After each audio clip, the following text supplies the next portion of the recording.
A continuación, mi equipo conformado por María Viviana, Seidi Araceli, Enrique Alexander, Jessica Cristal y una servidora, Erika Guadalupe, del Instituto Tecnológico de Calquini, de la carrera Licenciatura en Administración, les presentaremos un video explicando las diferentes culturas de diversos países. País entre México y Nicaragua. El territorio mexicano forma una de las partes de la cuna de la humanidad mesoamericana. De ahí emergieron distintas importantes culturas americanas: la maya, la tolteca, la tehuacana, la mixteca, la olmeca y la mexica o azteca. En cambio, en Nicaragua no solo existe una sola cultura, existen varias culturas.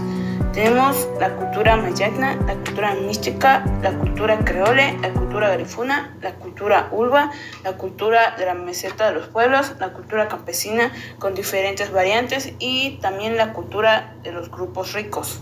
¿Cuál es su calidad de vida entre México y Nicaragua? El bienestar de los mexicanos mejoró desde la última evaluación. El 44.9% de los ciudadanos evaluaron su bienestar como bueno, el 47% como regular y solamente el 8.1% como malo. Tamaulipas es el estado con mayor bienestar del país. 3% de cada habitante percibe que tiene un buen bienestar en general. En cambio, en Nicaragua, el promedio de vida de los nicaragüenses es el de 74.51% y sigue mejorando gracias a los proyectos sociales, económicos, productivos. Nicaragua trabaja por la vida social y económica de las familias más pobres, dándoles mejores oportunidades para mejorar su vida y por ende posibilidades de desarrollo. El empleo extranjero en Nicaragua. En el mercado laboral es el lugar real o abstracto donde la demanda de servicios laborales de las empresas se encuentra con la oferta de trabajo de los individuos. Al entrar en Nicaragua se cobra un impuesto de $5 y se le entregará una tarjeta de turismo válida por 90 días. También se paga un impuesto de salida, pero esto generalmente está incluido en el costo de su boleto de avión. La estadía máxima autorizada para las personas extranjeras en tránsito en el territorio nacional será de 5 días. Exactamente. Hablemos sobre México y Italia. Ahora hablemos de la gastronomía. Bueno, la similitud de la gastronomía de ambos países es que son de las mejores del mundo, al igual de las más variadas. Por ejemplo, Italia, sus platillos más representativos son la pizza, el risotto, lasaña, espagueti, maccheroni, carpaccio, caprese, ossobuco y castagnaccio. Y para México son los tacos, pozole, mole, chile en nogada, tamales, que son una de las más exóticos del mundo, al igual que con Italia. Vamos a hablar de las costumbres. En ambos países hay una gran variedad de costumbres, pero ahorita solo vamos a destacar los más representativos. En las costumbres mexicanas son el Día de la Revolución, el Día de Muertos y las fiestas patrias. Y en las italianas son la Befana, la Capodanno, la Glubiana, la Putignano y la fiesta de la República Italiana y el Palio di Siena. Siguientes serán los idiomas. México tiene el español como el idioma oficial, pero también tiene lenguas indígenas que provienen de una parte del país. Esas son la cora, el guarigio, el huichol, el mayo, el náhuatl, el papago, el pima, el tarahumara, el tepehumano del norte, el tepehumano del sur y el yaqui. Estos son los idiomas indígenas alrededor de todo el país que provienen de la cultura indígena de cada parte del país. Y de Italia, pues algunas partes lo mismo pasa. Aquí habla de las siguientes idiomas o lenguas allá nativas de ese país italiano. Son el franco, el provenzale, el gallo, el veneto, el ladino, el friulano, el tedesco, el esloveno, el toscano, el mediano, el meridionale intermedio, el meridionale extremo, el logdorese campidanese y sansaic scarbugarius. ¿Y es necesario tener un título para conseguir trabajo en Italia?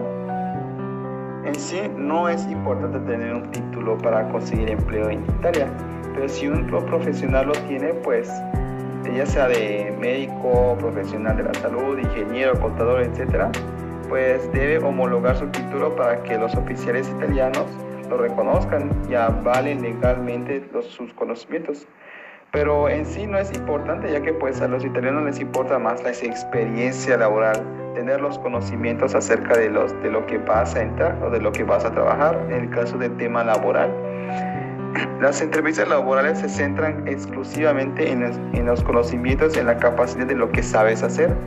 También es como en cómo lo aprendiste, te preguntan en cómo lo aprendiste y qué logros has alcanzado en tus trabajos anteriores conforme a tus conocimientos.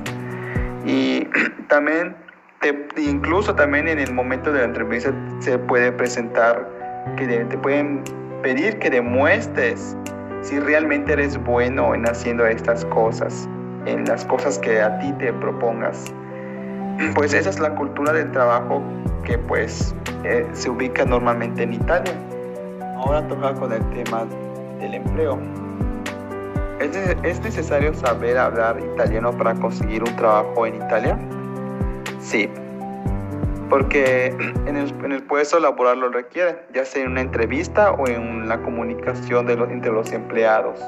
Pero no solo eso, también el idioma puede abrirnos muchas puertas, como trabajos sencillos en atención al público en bares, en restaurantes, al repartir comida o en tiendas de conveniencia. Canadá. La economía de Canadá está dominada por el sector de servicios, que representa el 68% del Producto Interno Bruto y emplea a más del 79% de la población activa.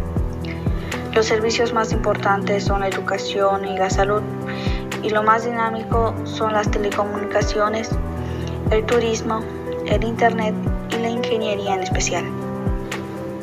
Después de una crisis global provocada por la pandemia del COVID-19, que condujo a la peor recesión económica desde 1945, la economía canadiense se está recuperando y con un crecimiento estimado del Producto Interno Bruto del 5.7%.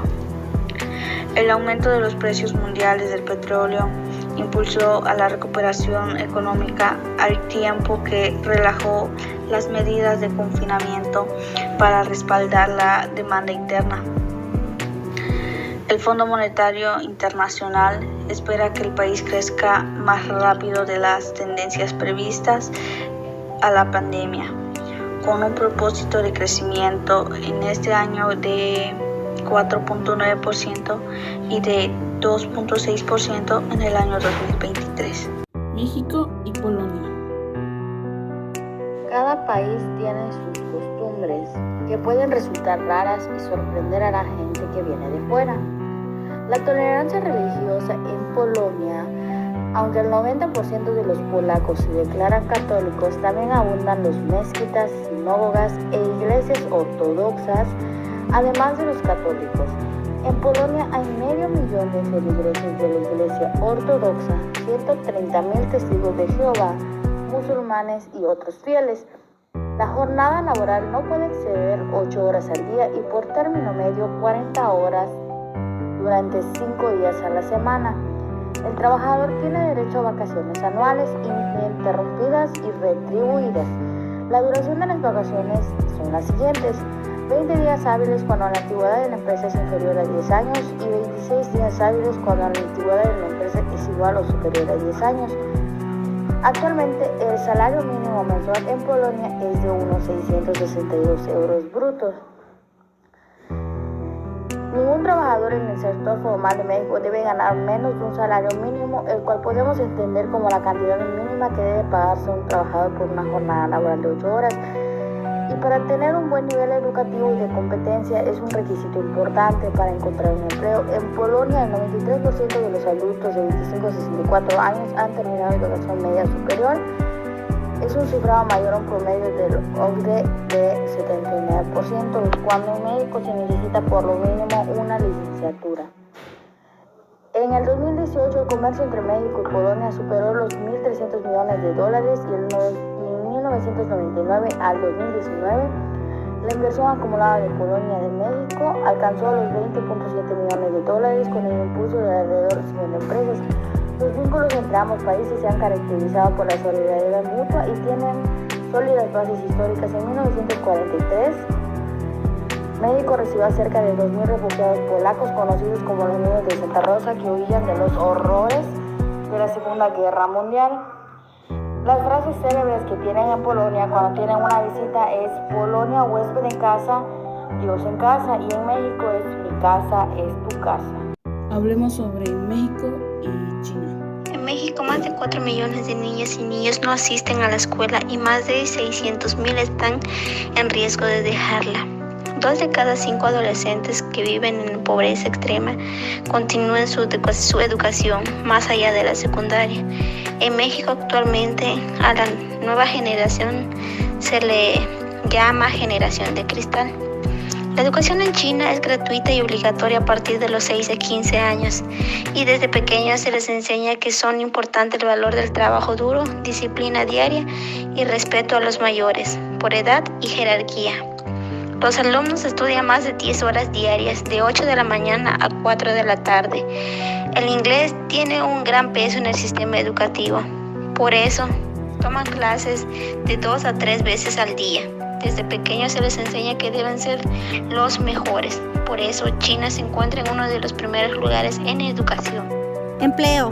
China es uno de los países más poblados del mundo. Ante este panorama y la gran competencia que representa obtener un empleo, surge la pregunta: ¿los profesionales ganan mejor que los mexicanos? Un médico en China, su promedio en salario son de 15,349 pesos y en China 558,000 pesos mensuales. Un profesor en México gana 12,000 pesos mensuales. En China 153,000 pesos mensuales. Los gerentes de banco en México ganan 79,000 pesos mensuales y en China 204,000 mensuales. Gracias por su atención.